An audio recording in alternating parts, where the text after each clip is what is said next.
그래서 김정일이가 당의 방침을 내놓으면서 뭐라고 내놓냐. 부모 잃은 고아들을 키우는 사회적 아름다운 공산주의 미풍을 불러일으켜라. 확립하세요. 이런 당방침을 내야 한 거예요.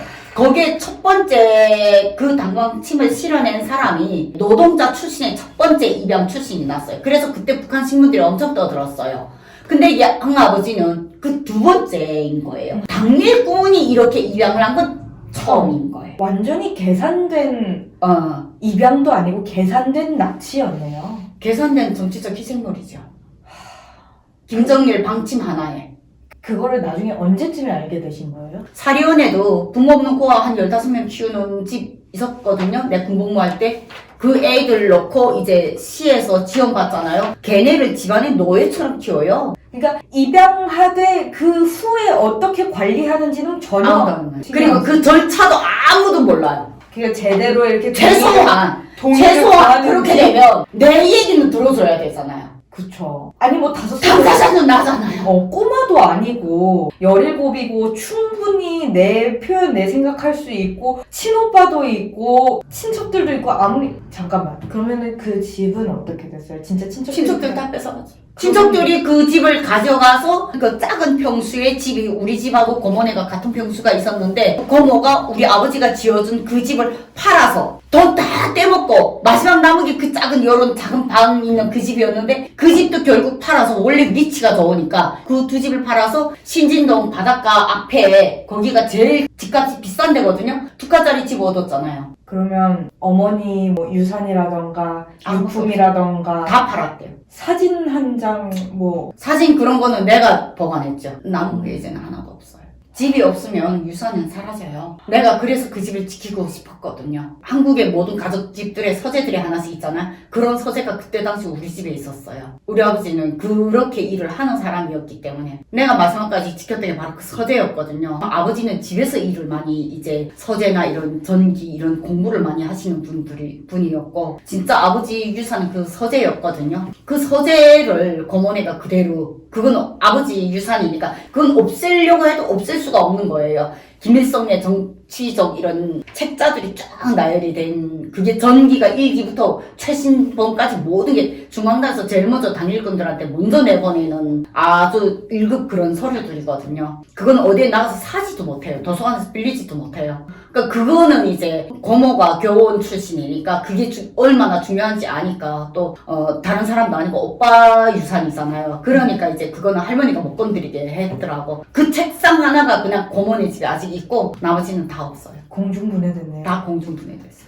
지금 오빠는 어디 계십니까? 오빠는 돌아갔었어요. 오빠도 결국은 양아버지 때문에 돌아가신 꼴이 됐거든요. 오빠도 대학 가길 원치 않았어요. 원래 오빠 생각은 내가 학교 졸업해서 조금 안정 찾으면 자기도 군사복무 좀 제대돼서 둘이 같이 벌어서 그냥 살자. 이거였어요. 오빠도 이제 북한 사회라는 게 원래 입당을 해야 되는 거잖아요. 그래서 엄마 살아있을 때 오빠도 나이가 그때 당시 한 25살 넘으면서 입당, 조기 입당 빨리 하고 엄마, 아빠 신세를 진 분들이 그때 당시 너무 많았기 때문에 오빠한테 웬만해서 빨리 입당시켜서 그냥 저기 대학 보내서 빨리 제대시켜서 동생 혼자했는데 이게 원래 계획이었어요. 진짜 계획은 그거였어요. 네, 삶은 계획대로 되지 않죠. 네, 삶은 계획대로 되지 않죠. 그리고 이제 내 혼자서 막 방황했지만 결국 그 방황 시기가 딱 16살 그때였거든요. 그리고 17살 딱 들어서면서 모든 진실을 내가 알한 이후에는 시간이 지나면서 내가 다시 이제 좀 안정을 찾았고 그리고 이제 나도 졸업 준비, 사회 진출 준비를 하고 있던 찰나에 이제 그런 입양 사건이 벌어졌고 마지막 군대 나갈 때도 나 군대 안 나갔다면 못했거든요. 그리고 내 엄마가 돌아가기 전에 나한테 유언이 있다. 너는 건강이 안 좋으니까 그게 이제 건강이 안 좋은데 내가 젖을 못 먹고 자라면서 건강이 안 좋다는 뜻이었던 걸 나중에 나도 알았거든요.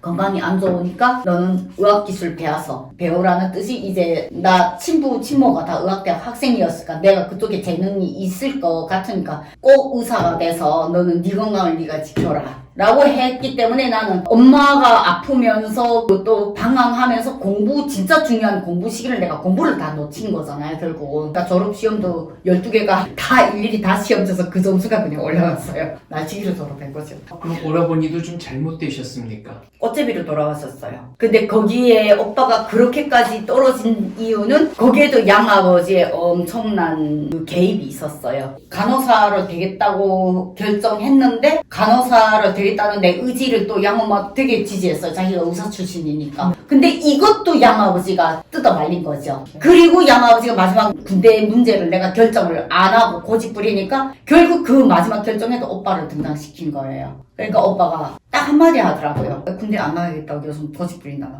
삐치지 마라. 내 이러고서 내가 원래 말투가 그러니까 그랬더니 가라는 집에 뭔 공부만 먹겠다고 있겠냐. 이 집이 아니거든 했더니 아니 그래도 다시 잘 생각해봐. 오빠는 너 군대 나간 다음에 군사대학 가래. 왜 그렇게 가야 돼? 우리 원래 계획은 오빠 빨리 입당하고 그냥 제대되는 거였잖아. 그랬더니 그게 우리 하고 싶은 대로 되니? 오빠가 딱 그 말 하는데 내가 보기엔 어느 정도 획득받은 것 같더라고. 이게 오빠가 원하는 게 아니지만 그렇게 상황이 흘러간 거고 대표님께도 오빠가 약점이지만 오빠에게도 결국 내가 약점이었던 약점이었던 서로가 이제 약점으로 완전히 인질로 잡혀있는 상황이어서 내가 군대 나간과 동시에 오빠는 군사대학을 간 거예요. 그러면서 이제 그때 오빠 그 말 듣고 이제 오빠하고 둘이 한참을 울었거든요. 밖에서. 그 집에서, 집 안에서 둘이서 이제 대화를 못해요. 그 집 사람들 때문에. 그리고 우린 나와서 항상 강가에서 따로 산책하면서 둘이서 대화하고 그랬는데, 그때 진짜 많이 울었거든요. 그래, 오빠가 조금만 이겨내자. 오빠가 장교가 되면 너를 더 보살피는데 더 힘이 있을지도 몰라. 지금 그때가 고난행군 한참 해서 사람들 막 죽어나가고 하니까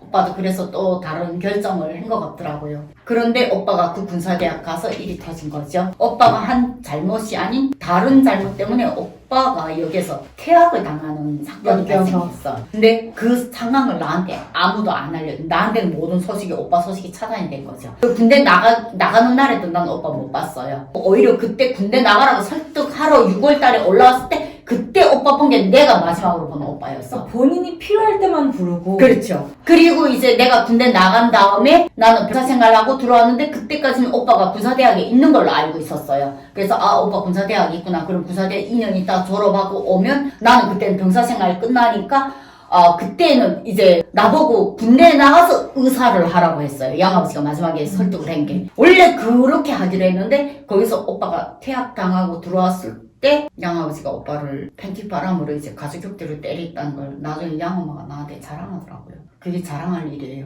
그거를 알한 이후에 이제 오빠가 어디 있냐고 그때는 병사 때 한번 신병 때 한번 그 표창휴가 온 이후에 나도 집에 못 왔거든요. 그리고 내가 3년 딱 되니까 오빠가 퇴학을 했다는 소식을 그 3년 되는 그 차에 나한테 알려주더라고요. 그러면서 그때 그러더라고요.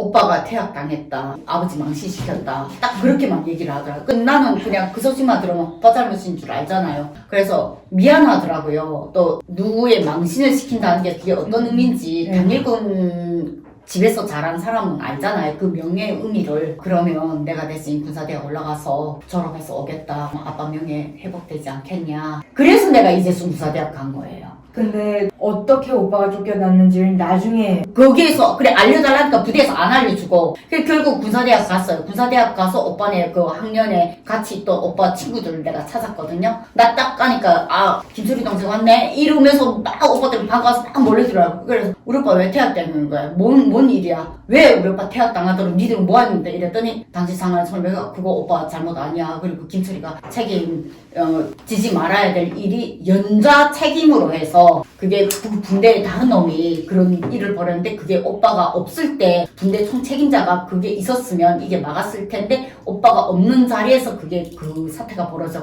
그거에 대한 책임을 오빠가 졌고 그래서 오빠가 먼저 퇴학당한 이후에 나중에 이 잘못한 얘가 결국 나중에 또 퇴학당했다. 그때야 자초지 좀 알았죠. 그래서 일단 알겠다 이러고 이재수 군사대학에서 나 또 열병씩 하면서 쓰러지고 죽을 뻔하고 막 이러면서 내가 악착스럽게 졸업을 했잖아요. 졸업하고 고향에 는데 그때가 이제 97년도 4월이거든요. 93년 지금 6월에 만나고 나도 3, 4년 만에 오빠를 처음 보려고 이제 경성에 가자마자 오빠 어디 있냐 했더니 양엄마 모른대요. 청진에 있겠지 뭐. 청진 어딘가에 있다는 소리 들었어. 이렇게만 들었어요. 그래서 청진 올라갔어요. 오빠 어디 있냐. 근데 이모가 내일 아침 길바닥 나가래요. 그냥 길 나가면 만날 수 있대요. 우리 오빠가 길거리에서 밥비로 먹더라. 내가 너무 충격받아. 그때 소이별 딱 달고 내가 따고 왔는데 오빠는 그거 딱 보고 내가 태학 땅에서 대신 널 보내서 끝내 졸업시켰구나. 한눈에 이제 오빠는 딱 알아보더라고요. 알죠. 네. 내가 오빠 보고 내가 왜 이렇게 됐냐. 뭐가 부족해서 내가 이렇게 되냐. 나 친딸 아니라면 너 친아들이라면 꽃제비 쳐도 어떻게 부모님 이름에 덩치라고 그 고향 땅에서 꽃제비를 치냐 이러면서 내가 그때 오빠를 막 그대로 뭐라고 했어. 나는 그 자리에서 오빠의 어떠한 사연인을 듣기 위해 앞서서 부모님 이름에 먹칠을 하는 그 상황이 나는 너무 그때 당시 힘들었어요. 돌아가신 부모님에 대한 내가 그 부모님을 얼마나 존경하는데 그 부모님이 신앙구역 사람들한테 어떤 존재인데 오직 그 생각에만 몰두한 거죠. 그리고 오빠가 무슨 잘못으로 갔다라고 한 양엄마 말을 당신이 믿은 거죠. 근데 오빠가 그러더라고요. 내가 자기 말을 안 들어주니까 한마디 하더라고요. 저러가 나 이렇게 된 거 양아버지 음모야. 나 그런 짓 한 적 없어. 그러니까 결국은 오빠가 이제 대학에서 퇴학당해서 오니까 양아버지한테 매 맞았죠. 그리고 오빠를 부대에 내보냈는데 오빠가 무슨 진단 받았대요. 의과사 제대를 했는데 오빠를 청진으로 안 보내고 거기에서 그 배에서 먹고 자고 하는 그런 꽃제비 생활을 시킨 거예요. 그런데 거기에서도 이제 무슨 상황이 있어서 오빠가 또 청진으로 왔는데 그 모든 과정을 겪으면서 이 사람은 내 동생이 불쌍해서 입양한 게 아니라 철저하게 김정일 감사문을 받기 위해서 그 출세를 위해서 우리 형제를 이용했구나 하는 걸 오빠가 거기 가서야 더 느낀 거죠. 그리고 오빠가 결국 반항으로 돌아선 거죠. 그리고 양아버지를 복수하기 위해서 오빠가 양아버지 이름으로 경성에서 이제 사기를 친 거예요. 내가 누구 집 아들이다. 얼마 보내주면 군대 내보내주마. 이러고 그 사기를 친 거 그냥 다 그 주변에 있던 사람들한테 그냥 다 본인이 쓰지도 않았어요. 제대로 와서 뒤집어 놓으려고 제대로 복수를 하려고 받은 돈 또 장마당에 뿌리고 이 짓을 하더라고. 그러니까 그 얘기를 내가 들었을 때는 나는 오빠가 무슨 생각으로 그렇게 했는지 모르잖아요. 그러니까 나도 오빠를 탓할 수밖에 없는 상황이 되었는데 결국 그렇게 하다가 오빠가 원래 병이 또 갖고 있으니까 청진 올라갔는데 이미 그때 청진 올라갔을 때는 오빠 병이 이미 길어졌고 그때는 이제 집이 없으니까 꽃제비 생활을 시작을 했는데 그 꽃제비 생활을 하는 걸 양아버지가 사람들을 시켜서 잡아서 보안소에 집어였대요. 그래서 교도소에 가서 탕지게 매맞았더라고요. 그래서 단련대나 이런 데서 한 6개월 있는데 거기에 있으면서 오빠 병이 다 들었고 그리고 마지막에 병이 이제는 더는 안 되겠다 이래서 병 들어서 이제 그 안에서 일도 못하니까 내보낼 때 이제 시병원에다 입원시켜놓고 이모한테 연락을 준 거예요. 그제서야. 네. 그것도 이제 이 교도소에서 이 이모한테 연락을 준 거죠. 시병원에 김철이 와 있으니까 너 가족이지 데려가. 이모는 먼저예요. 이모님은 그래도 친족한데 너무 놀라셨을 것 같아요. 이모네도 그때 고난의 행군으로 정말 힘들고 다 바쁘고 다 힘들고 그러니까 이제 결국은 오빠가 그 병원에서 나와서 그때부터 밥 빌어 먹는 상황에서 내가 군사대학 졸업하고 딱 청진 들어간 거죠. 청진 들어가는 이 신앙교육 입구부터 사람들이 나 다 붙잡고 울어요. 그래서 왜 우는지 난 몰랐어요. 그 신앙교육 사람들은 내가 누군지를 알고 오빠가 지금 길거리에 밥 빌어 먹는데 동생이 갑자기 장교복 입고 나타났어요. 22살에. 그러니까 사람들이 이 두 형제가 왜 이렇게 지금 다르게 나타났는지 그러니까 이해도 안 될 거고 너무 기가 막히니까 어떡해 이러면서 그래서 나 부모님 생각나서 그런가 보다 그래 감사합니다 그냥 그러면서 난 지나가고 이모 집 갔는데 이모가 그냥 앞에 나가라 봐라고 했을 때 그때야 왜 사람들이 나를 쓰다듬는지 이제 이해되는 거예요. 결국은 오빠를 그때 그 밖에다 둘 수 없어서 이모 집도 둘 수 없고 고모 집도 둘 수 없고 그래서 내가 그 보안소 소장이 당시 아빠 또 친구였거든요. 거기 데리고 가서 보안소 소장 보고 나 누구 딸입니다 했더니 깜짝 놀라더라고요. 나를 너무 잘 알거든요. 언제 장교됐니? 이래서 이제 군사대학 졸업하고 지금 오는 길인데 우리 오빠 봤죠? 이랬더니 봤대요. 자기네도 어쩔 수가 없대요. 우리 아버지 아시죠? 안 돼요. 우리 아버지 어떤 분인지 잘 알잖아요. 우리 아버지 얼굴에 이름에 먹칠하는 일만큼은 제가 용납 못하겠습니다. 오빠가 밖에서 나 돌아다니지 않고 내가 데리러 올 때까지만 돌봐주세요. 데리러 올 때까지. 이 보안소에서 좀 돌봐주세요. 어디에 뭐든 좋으니까. 부탁하고 내가 나왔거든요. 그런데 그 나오면서도 오빠 보고 정신 차리라고 엄마 아빠 얼굴에 똥칠하지 마라. 밥 빌어 먹어도 이 신앙구역탕에서는 하지 마라. 제가 그 말을 하고 떠났거든요. 데리러 온다는 말은 보안소장한테만 하고 오빠한테는 안 했어요. 그리고 내가 부대에 내려와서 이제 부다치 내 장교 식권 다 팔아서 쌀 해서 그걸 돈으로 바꿔서 그 돈으로 또 다시 수산물, 원래 해안경비대니까 바다 초소들이 수산물이 엄청 나오다. 항들이 기본 초소장들 내가 다 아는 사람들이거든요. 그러니까 그걸 쫙 돌면서 이제 수산물로 바꿔가지고 그걸로 돈을 만들어서 그때 당시 97년도 당시 2,000원이면 큰 돈이에요. 2,000원을 만드는 데는 딱 한 달 걸렸어요. 내가 왔다 간 게 4월이었어요. 그리고 5월 한 달 내가 그걸 만들고 다시 청진에 6월 초에 딱 들어왔거든요. 오빠가 사라졌다는 거예요. 이모가 나한테 그러다. 너 오빠한테 무슨 말을 했게? 네 왔다 간 다음날 오빠 사라졌다. 그 말을 듣는데 이게 심장이 너무 떨리더라고요. 그래서 제발 살아있기만을 바랬죠. 그 오빠 친구들 불렀죠. 우리 오빠 찾아라. 찾기만 해봐라. 그냥. 오빠 친구들이 천마동, 신암동, 신진동 온 청진바닥 발각 산까지 다 뒤졌어요. 못 찾았어요. 아니 아버지 친구분한테 부탁하고 왔는데 거기서 오빠가 고집치고 나가겠다 했대요. 내가 그렇게 부탁한 걸 소장이 말했대요. 동생이 이렇게 당부하고 갔다. 여기 있어라 했더니 싫어요. 나가요. 이러고서 오빠가 나가는 걸 자기네도 못 말렸대요. 그때 오빠가 엄청 많이 울었대요. 철이 그렇게 우는 거 처음 봤다 이러면서 소장이 나보고 본인이 나가겠다는데 내가 무슨 수로 말리겠니 이러더라고요. 그래도 잡았어야지 그걸 내보내면 어떡해요 이랬더니 자기네도 방법 없었다. 그리고 누가 하나가 전문 걔를 돌봐줄 사람도 없고 보안소도 또 공직이잖아요. 한계가 있으니까. 그때 고난의 행군이라 다 힘들 때고 그 결국 찾았어요 오빠를? 그래서 내가 그렇게 수소문한 지 일주일 만에 오빠 친구 하나가 나한테 찾아왔더라고. 오빠 찾는다고? 그래서 그랬더니 저리 마지막 모습 내가 봤어 이러더라고요. 그래서 어떻게 된 거예요? 이랬더니 그 신진장마당 앞에가 바로 우리 고모네 집이거든요. 그 앞에서 오빠가 마지막 숨 몰아쉬는 거 봤대요. 오빠 시신 딱 보고 아 이게 안 되겠구나. 근데 오빠 친구들이 우리 부모님 산소를 다 알거든요. 그 오빠가 구르마를 빌리러 갔다 왔대요. 근데 자기 그게 천마동이 아니고 신진동이니까 자기 살던 동네가 아니니까 구르마 빌리는데 조금 시간이 걸린 거죠. 그리고 갔다 오니까 시신이 깜짝같이 사라졌더래요. 그래 여기 있던 시신 어디 갔냐, 여기 있던 사람 어떻게 됐냐 이랬더니 아 숨 넘어갔고 신진보안소에서 와서 가져갔다. 그래서 신진보안소 가니까 시신이 이렇게 쌓여있더래요. 그 산더미에다가 그냥 이제 들어오는 시신들 닥친 대로 다 밀어였는데 이게 어느 시신인지 모르는데요. 그러니까 다니면서 보안소가 계속 시신을 그때 당시 수거를 한 거죠. 그리고 그 오빠 그거 보고 와서 시체들 쌓아놓은 거 보고 너무 놀래가지고 자기도 살면서 그거 처음 봤대요. 그것 때문에 한 열흘을 밥 못 먹었대요. 그 시점이 언제나 했더니 5월 중순이래요. 근데 우리 오빠 생일이 5월 14일이거든요.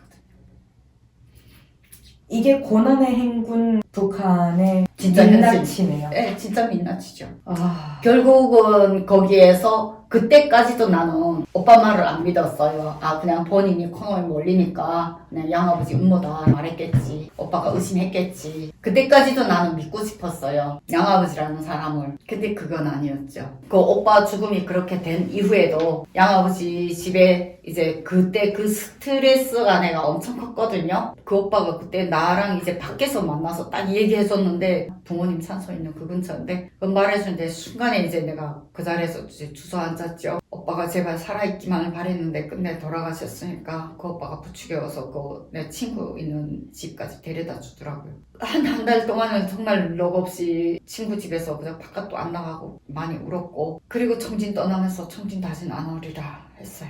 엄마 아빠 산소에 가서도 엄청 용서 빌고 내가 잘못했다고. 그래도 이제 그게 그 분노가 안 쌓여지잖아요.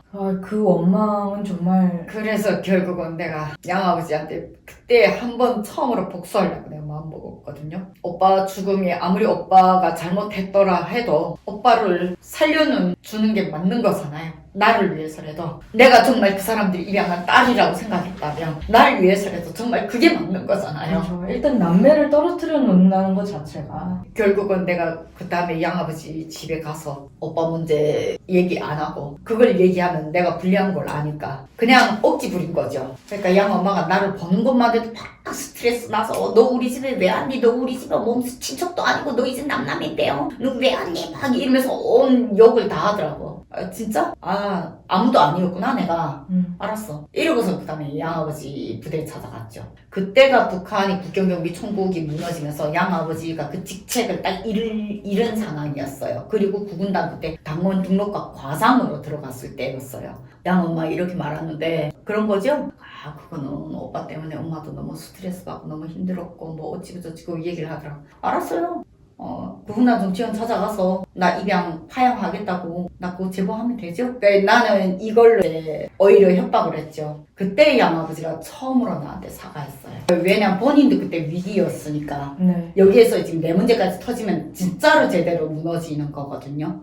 양아버지가 그때 내가 대신 이렇게 딱 사과를 하더라고요. 그래서 양엄마는 조금 건강도 안 좋고 요새 조금 많이 예민하니까 아직은 건드리지 말고 집에 가지 말고 내가 대신 내가 군사대학에서 이제 다리를 못 썼잖아요. 내 경력 다리 못 쓴 상황 다 보고 받았더라고요. 그러지 않아도 치료를 해주려고 했는데 니 너무 말도 없이 왔다 갔다 그냥 순식간에 가버리고 해가지고 지난번에도 말 못했는데 오빠 죽었다고 이러고서 내가 그때 수림에서 막 이제 소리치면서 그때 처음으로 그 분노를 터쳤거든요. 그래서 철이 죽으면 미안하고 안타깝지만 여기에서 경성에서 이미 사고 친 게 너무 커가지고 부대 전체가 타격을 받았고 그 모든 집값을 양아버지하고 양엄마가 치렀대요. 그러면서 우리 형제가 왜 그러는지 알겠으니까 자기 진심으로 미안하다고 사과하겠으니까 경성원전에서 요양 좀 하라. 그리고 양아버지가 2달 동안 내가 거기서 요양을 할 수 있도록 양아버지가 조치를 취해줬거든요. 근데 어쨌든 그때는 양아버지가 정말 진심으로 사과를 했어요. 한 번만 조금만 우리 다시 좀 상황을 정리하자. 다 힘든 건 마찬가지다. 오빠가 그렇게 죽기를 자기도 원치 않았다. 그렇게 얘기를 하더라고요. 그래서 그때 경성원천 가는 걸로 해서 그때 당시 상황은 마무리가 끝났거든요. 그리고 내가 다시 제 부대 배치받고 나는 사령으로 내려온 거죠. 그 군사 이야기는 이전에 몰라수다 북한수다에서 정말 자세하게 열병식부터 다리를 못 쓰게 된 그 일까지 정말 자세하게 인터뷰를 해주셨었고 결국에는 근데 제대 후에 결혼을 하신 게 다 양아버지에 대한 어떤 복수심 때문이라고